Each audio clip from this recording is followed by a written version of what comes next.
அனைவருக்குமே வணக்கம். சற்று முன் கிடைத்திருக்கக்கூடிய ஒரு மிக மிக முக்கியமான செய்தி ஒன்று வெளியாகியுள்ளது. சற்று முன் ஸ்டாலினுக்கு எதிராக போராட்டம், விரட்டியடிப்பு, கதரும் திமுக.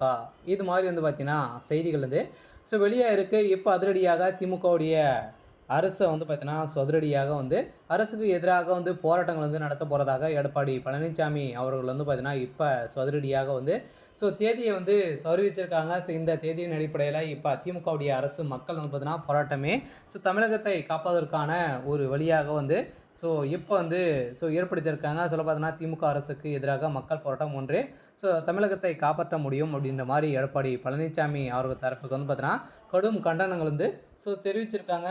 இந்த கண்டனத்தின் அடிப்படையில் இப்போ அதிரடியாக முதல்வர் ஸ்டாலினுடைய கதை ஒட்டுமொத்தமாக முடிய போகுது.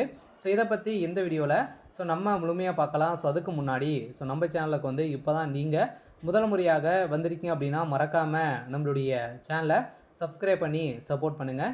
வாங்க வீடியோக்குள்ளே போகலாம். பார்த்தீங்கன்னா இப்போ அதிரடியாக முதல்வர் ஸ்டாலினுக்கு எதிராக போராட்டங்கள் நடத்த போகிறாங்க. பார்த்தீங்கன்னா சென்னையில் மாணவி வன்கொடுமை செயல்படுவதை கண்டித்து அண்ணா பல்கலைக்கழகத்தில் முன்பாக போராட்டம் ஈடுபட்டு அதிமுக கைது செய்யப்பட்டதற்கு கண்டனம் தெரிவித்துள்ள அதிமுக பொதுச் செயலாளர் எடப்பாடி பழனிசாமி இனி இந்த திமுக அரசுக்கு எதிராக போராட்டம் ஒன்றே நாட்டை காப்பாற்ற முடியும் என ஒரே வழி என்ற கூறியுள்ள நிலையில் இதை தொடர்ந்து சமூகத்தை சீர்குலைக்கும் அனைத்து விதமான குற்ற செயல்களிலும் ஈடுபடும் சமூக விரோதிகள் கூடாரமாக ஆளும் திமுக திகழ்கிறது.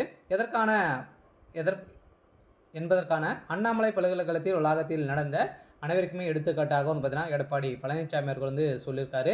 இதை தொடர்ந்து தான் பார்த்தீங்கன்னா மாணவிகளை சீர்குலைத்ததாக கைதான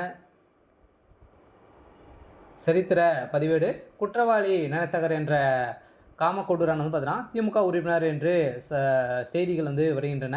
துணை முதல்வர், மருத்துவ அமைச்சர் அதே மாதிரி ஆகியோருடன் எடுத்த புகைப்படம் செய்திகளிலிருந்து வருகின்றன. இதை தொடர்ந்து பார்த்தீங்கன்னா வலைதளங்களில் முக்கியமான ஒரு அப்டேட்டுகளும் பார்த்தீங்கன்னா கிடைத்திருக்கு.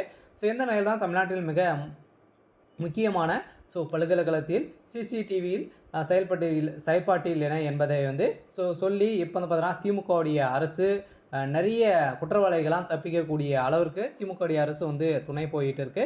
இதுக்கான கண்டனத்தை தான் பார்த்தீங்கன்னா இப்போ அதிரடியாக தெரிவிச்சிருக்காங்க. இந்த கண்டனத்தின் அடிப்படையில் அதிரடியாக பார்த்தீங்கன்னா வருகின்ற ஒரு 17ஆம் தேதிக்கு மேலே பார்த்தீங்கன்னா இது நடக்கும் அப்படின்ற மாதிரி ஒரு அஃபீஷியலான ஒரு தகவல் வெளியாக இருக்குது. முதல்வர் ஸ்டாலினுடைய கதை ஒட்டுமொத்தமாக முடிய போகுது. பார்த்தீங்கன்னா அனைவருமே எதிர்பார்த்த மாதிரி பார்த்தீங்கன்னா இப்போ அதிரடியாக முதல்வர் ஸ்டாலின் அவர்கள் வருகின்ற சட்டமன்ற தேர்தலில் போட்டியிடுவாங்களா, ஒரு மிகப்பெரிய வெற்றி பெறுமா அப்படின்றத ஒரு பெரிய கேள்விக்குறியாகவே மாறி இருக்கு. சரி, ஓகே. இன்னைக்கான அப்டேட் இதுதான். மறக்காமல் நம்மளுடைய சேனலை சப்ஸ்கிரைப் பண்ணி சப்போர்ட் பண்ணுங்கள். தேங்க்யூ.